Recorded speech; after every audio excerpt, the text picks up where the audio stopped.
자, 오늘 우리 전농교회를 찾아주신 여러분들, 함께 예배하는 여러분 모두에게 하나님의 큰 은혜와 복이 임하시기를 간절히 바랍니다. 오늘 제가 설교를 전하기 전에 먼저 짧은 영상을 좀 하나 보도록 하겠습니다. 그 영상을 보고 나서 여러분들과 말씀을 이어가도록 하겠습니다. 이 영상은 로라 윌킨슨이라고 하는 미국의 수영 선수에 대한 이야기입니다. 영상을 보시겠습니다. Family training for this time to see if she can win an individual Olympic gold. She has worked very hard in the last 4 years to come to this spot to try and win that first gold medal individually.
Of the last 8 Olympic gold medals awarded in this sport. Well, who would have thunk it? Laura said all along that if she did that fourth round dive for above 7.5 or 8, a back 2.5 somersault with 1/2 twist. She has the high degree of difficulty. She equals the degree of difficulty of the 2 Chinese in this round at 3.0. Is it going to be good enough to get...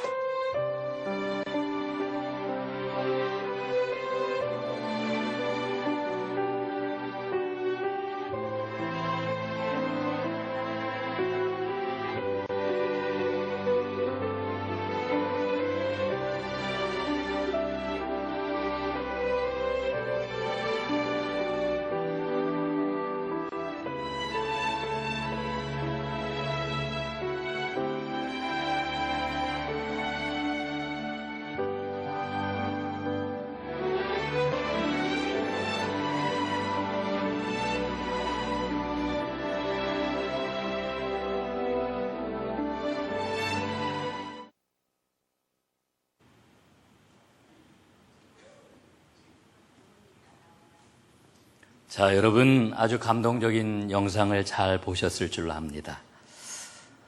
이 영상에 나오는 성경 말씀은 우리가 잘 아는 그런 그 말씀입니다. 내게 능력 주시는 자 안에서 내가 모든 것을 할 수 있느니라, 이 말씀이죠. 하나님이 능력을 주시면은 모든 것을 할 수 있다라고 하는 그런 이야기입니다. 저는 이 영상을 보면서 생각을 했습니다. 참 놀랍고 놀라운 믿음의 이야기로구나 하는 생각을 갖습니다. 여러분, 오늘 이 영상에 나오는 하나님의 능력과 은혜가 여러분 모두에게도 임할 수 있기를 주님의 이름으로 축복합니다. 그런데 우리가 꼭 하나 기억을 해야 될 게 있습니다. 하나님의 크고도 놀라운 그 능력을 맛보기 위해서는 우리가 약해져야 된다라고 하는 겁니다. 내가 약해지지 않고서는 하나님의 그 능력을 맛볼 수가 없다는 거지요. 여러분, 이걸 가리켜서 우리는 믿음의 힘이다, 이렇게 이야기를 합니다. 여러분, 영상에서 보셨지만은 로라 윌킨슨이라고 하는 이 선수가 자신이 발목에 부상을 당하고 올림픽 출전이 어려워지게 되었을 때에 그는 자신의 모든 연약함을 하나님께 맡겨 드렸습니다. 그리고 나의 능력을 하나님의 능력으로 바꾸어 주십시오라고 하는 이런 믿음을 가졌던 것입니다. 이것이 바로 기독교에서 말하는 신앙의 힘입니다. 여러분, 기독교 신앙은 매우 강력하지요. 얼마만큼 강력하냐? 여러분, 죽음을 이길 만큼 기독교 신앙의 힘은 강력합니다. 우리가 흔히 어려움을 만나면 어떻게 이야기합니까? 아이고, 죽겠구나, 이런 이야기를 하지 않습니까? 이 죽음이라고 하는 것이 우리에게 얼마나 큰 두려움인지 모릅니다. 이 죽음마저도 이기게 하는 것이 바로 기독교 신앙의 힘입니다. 김성화 목사라고 하는 분이 계십니다. 이분은 원래 스님이셨습니다. 불교 대학을 세우려고 백방으로 노력을 하다가 그만 사기꾼을 만나가지고 감옥에 갇히고 말았습니다. 여러분, 스님이 감옥에 갇혔으니 감옥에 살 일이 뭐가 있겠습니까? 간수에게 요청을 했지요. 나에게 불경과 목탁을 좀 들여놔 달라, 이렇게 요청을 했습니다. 그런데 그 간수가 하필이면은 예수를 잘 믿는 독실한 그리스도인이었습니다. 그러자 이 간수가 웃으면서 그 스님에게 이야기하기를, 스님, 제가 꼭 불경을 넣어드리겠습니다. 그런데 먼저 한번 성경을 읽어보시면 어떻겠습니까? 이러고서는 성경책을 넣어주었습니다. 처음에는 부화가 나기도 했지만은 가만히 생각을 해보니까 지피지기면 백전백승이라고 그랬는데 이번 기회에 한번 성경을 읽어보자. 그리고 이제 불교의 진리를 기독교인들에게도 한번 제대로 전해보자 라고 하는 그런 그 마음이 들더랍니다. 그래서 감옥 안에서 성경을 읽기 시작을 했습니다. 성경을 쭉 읽어 내려가는데 어느 그 복음서의 그런 그 대목에서 예수님께서 나인이라고 하는 성에 들어가셨다가 한 과부가 홀로 키우던 그런 그 외아들이 죽어가지고 장례를 치르는 그런 그 장면을 맞닥뜨리게 되었습니다. 그 장면을 읽는데 마음속에 불경에도 이와 같은 이야기가 있는데 하는 생각이 나더랍니다. 불경에 보면은 어떤 홀 어머니가 아주 애지중지 키우는 외아들이 있었습니다. 그런데 그 외아들이 어느 날 갑자기 죽고 말았습니다. 여러분, 이 홀 어머니가 키우던 그러한 그 외아들, 얼마나 소중한 아들이었겠습니까? 마음속에 말할 수 없는 고통과 낙심이 찾아왔습니다. 견딜 수 없는 슬픔과 괴로움이 그를 엄습했습니다. 그래서 이 여인은 석가모니 부처님을 찾아갔습니다. 그리고는 울면서 애원을 합니다. 우리 아들이 죽었습니다. 나는 이제 인생에서 어떠한 희망도 가질 수가 없습니다. 어떻게 우리 아들이 살아날 수 있는 길이 없을까요? 그러자 부처님이 말씀을 해주셨습니다. 여인이요, 저 아랫동네에 내려가서 집집마다 한번 방문을 해보시오. 그리고 그 중에서 죽음을 맛보지 않은 그런 그 집이 있으면 그 집에 있는 우물물을 한 사발 떠다가 죽은 아들의 입에다 대주어 보시오. 그러면 아들이 살아날 것이요.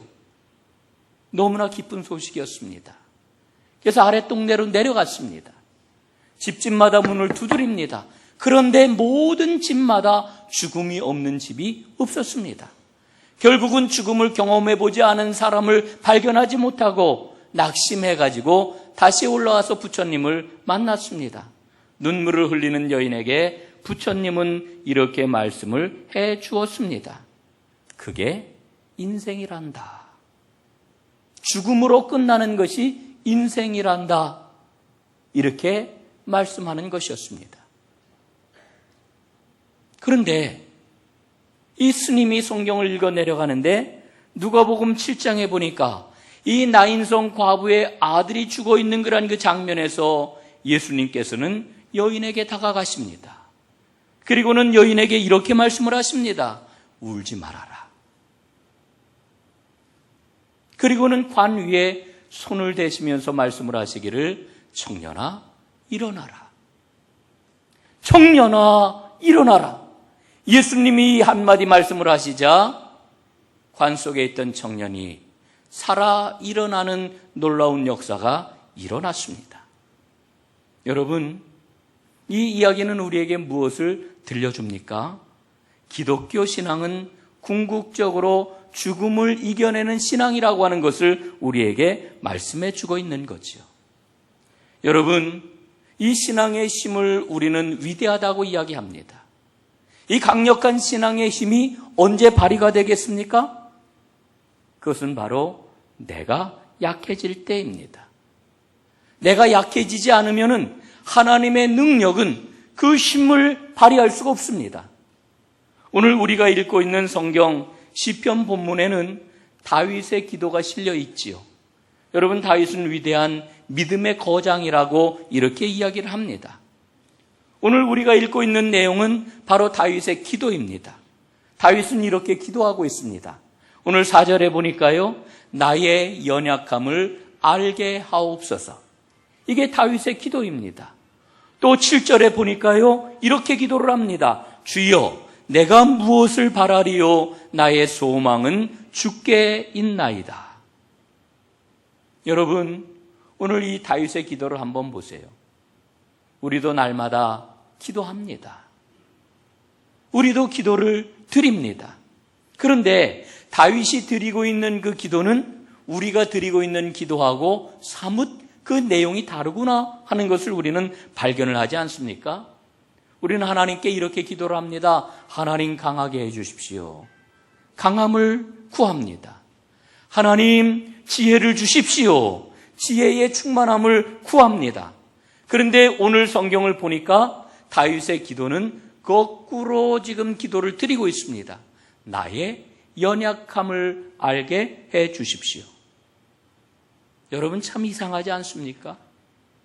앞에서도 말씀을 드렸습니다마는 이 다윗의 그런 그 모습은 위대한 그런 그 믿음의 거장이라고 이렇게 이야기를 하고 있는데, 다윗이 구하는 그런 그 기도는 연약함을 알게 해 주십시오라고 하는 이런 그 기도입니다. 여러분, 다윗이 깨달은 믿음의 능력이 무엇이냐? 그것은 바로 약함의 능력입니다. 자신의 약함, 내가 연약할 때에 하나님의 능력이 나타나는 것이로구나, 이것을 깨달은 것입니다. 여러분, 인간은 스스로 연약함을 알 때보다 강할 수 있는 적이 없습니다. 여러분, 왜 그럴까요? 연약해야만 하나님의 능력을 힘입을 수 있기 때문에 그렇습니다. 여러분, 사람은요, 내가 강하다 이렇게 생각을 하면은 절대로 하나님의 도움과 능력을 구하지 않습니다. 자신의 힘을 과신하면은 하나님을 의지하지 않습니다. 내가 갖고 있는 힘과 능력과 지혜를 가지고 인생을 얼마든지 잘 살 수 있다고 이렇게 생각을 하거든요. 여러분, 예수님이 십자가에서 인간의 죄를 구원하실 수 있었던 것은 그분의 약함 때문이었습니다. 여러분, 예수님이 십자가에 달려 죽으셨다라고 하는 걸 우리가 다 알잖아요. 여러분, 예수님이 십자가에 달려 죽으셨다라고 하는 거는요, 이거는 그냥 단순한 이야기가 아닙니다. 예수님이 십자가에서 죽으셨다라고 하는 것은 약함 때문에 예수님이 죽으신 겁니다. 여러분 생각해 보세요. 예수님이 왜 십자가에 달리셨습니까? 연약함 때문이에요. 그의 연약함. 그는 연약함을 있는 그대로 받아들이고 그래서 십자가에 달려 죽고 말았습니다. 여러분 그 약함이 결국은 우리를 구원해 주신 겁니다. 그래서 예수 믿는 사람은 세상을 거꾸로 살아가는 겁니다. 여러분 한번 여쭤볼게요. 겸손한 사람하고 교만한 사람하고 여러분 누가 더 좋습니까? 물어보나만 하지요. 예? 겸손한 사람을 다 좋아합니다. 교만한 사람하고 있으면 마음이 불편해요. 교만한 사람하고 있으면은요 괴로워요. 그러나 겸손한 사람하고 있으면은 너무너무 즐겁고 항상 같이 있고 싶고 또 만나고 싶고 그렇습니다. 그런데 사람들이요 다른 사람이 교만한 것 싫어하고 다른 사람이 겸손한 것은 좋아하지만 자신이 겸손해지는 것은 매우 꺼려합니다. 왜 그럴까요? 겸손하면은요 내가 지는 것 같아요. 겸손하면은요 손해보는 것 같아요. 인생 실패할 것처럼 이렇게 여겨진단 말입니다. 그러나 여러분 보십시오. 기독교의 신앙은 그 본질은 내가 약해지는 데 있습니다. 내가 약해져야 우리는 하나님이 살아계신 분이라고 하는 것을 드러낼 수 있고요. 내가 약해져야 우리는 힘을 얻고 세상을 이길 수가 있게 되는 겁니다. 그걸 잘 알고 있는 다윗은 지금 하나님 앞에 기도를 하는데 하나님 나의 연약함을 알게 해 주십시오. 이렇게 기도를 하고 있는 겁니다. 여러분 모두 다 연약해지는 그런 은혜를 누릴 수 있기를 간절히 바랍니다. 어떻게 연약해질 수 있을까요? 어떻게 우리가 연약함을 깨달을 수 있을까요? 무엇보다도 인생이 얼마나 덧없이 지나가는지를 알아야 됩니다. 오늘 성경 본문 말씀을 새번역 성경은 이렇게 번역을 하고 있습니다. 제가 한번 여러분들에게 읽어드리겠습니다. 주님 알려주십시오. 내 인생의 끝이 언제입니까? 내가 얼마나 더 살 수 있습니까? 나의 일생이 얼마나 덧없이 지나가는 것인지를 말씀해 주십시오. 주님께서 나에게 한 뼘 길이밖에 안 되는 나를 주셨으니 내 일생이 주님 앞에서는 없는 것이나 같습니다.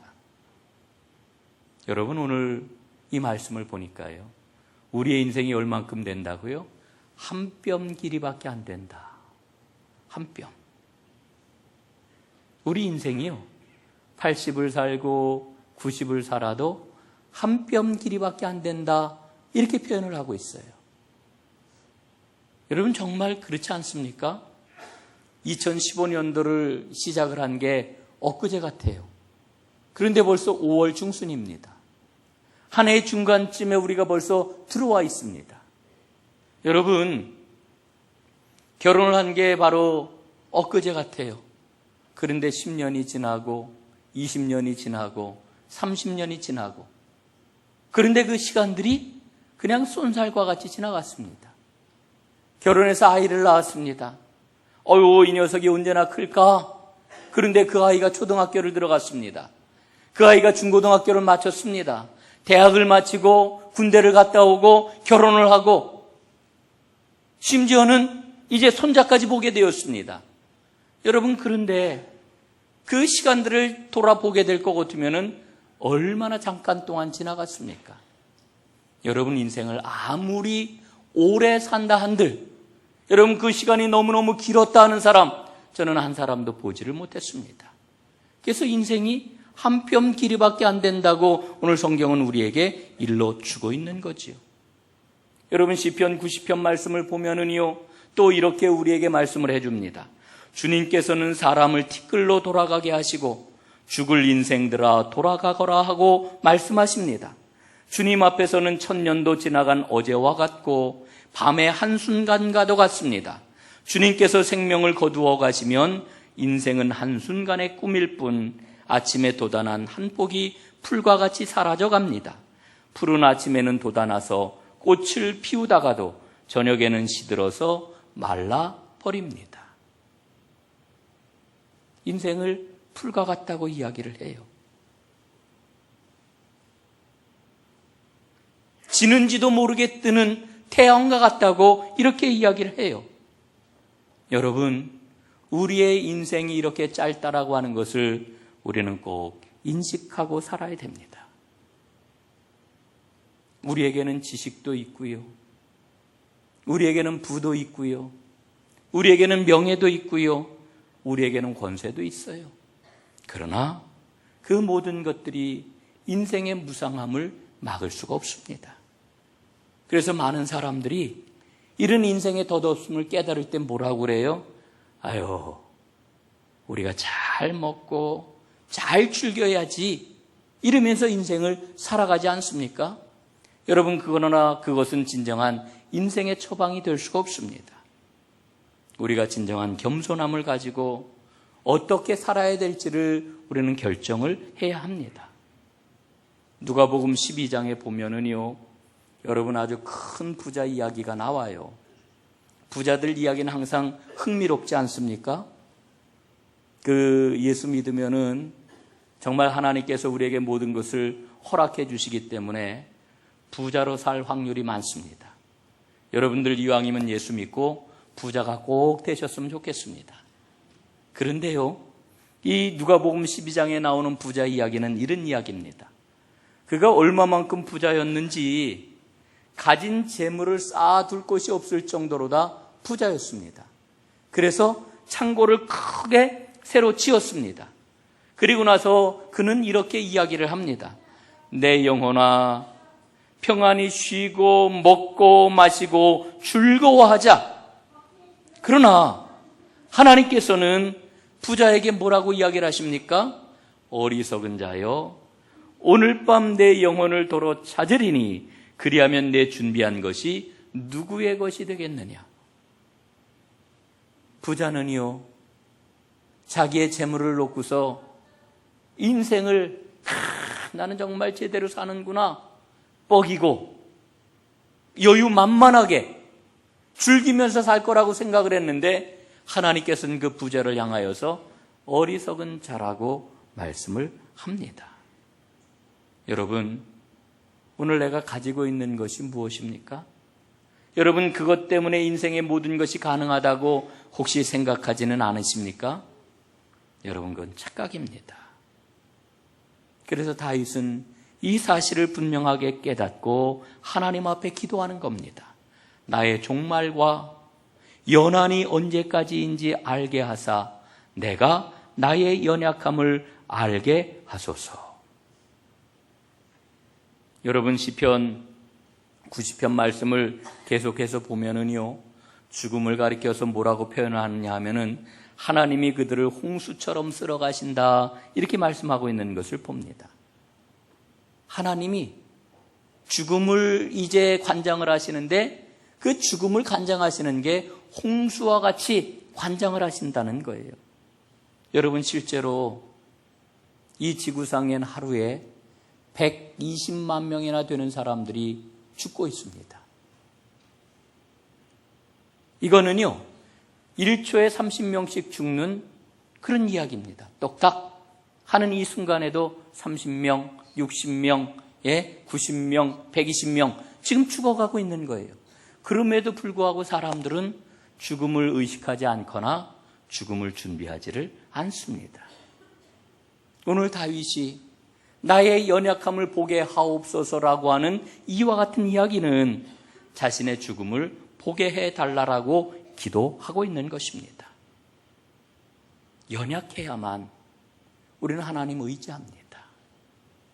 연약하지 않으면은요, 자신의 연약함을 깨우치지 못하면은 우리는 내 힘 가지고 내 인생 멋지게 얼마든지 살 수 있다고 이렇게 생각을 합니다. 여러분, 우리가 일생을 살아가면서 아주 재미난 그런 이야기가 있는데요. 언제가 제일 똑똑하다고 여기는지 아십니까?